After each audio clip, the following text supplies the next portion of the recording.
My name is Tammy Basil Dark, and I am a volunteer here at St. Mary Medical Center.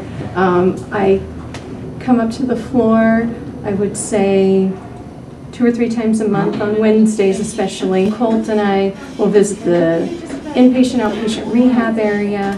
We come up to the different other floors, like a med-surg floor. We go up to peds. And I just call it fur therapy. He just basically will go visit people, sometimes in a holiday costume. We just, enlighten people's day, let them touch the fur, which can be very therapeutic. Let them sometimes play with the dogs. Got various games that I brought this time that he can play. He may just do a high 4. Colty? High 4. Good. Oh. I've had kids nibble on their ears, and they've been trained not to react to it. They won't bite. Sometimes they'll whine and say, "Help me," but they're never going to bite anyone.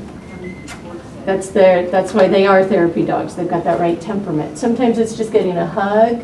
I've had patients hug him and just say that they feel like he's hugging back because he just kind of lets it go. Because he's so good, huh?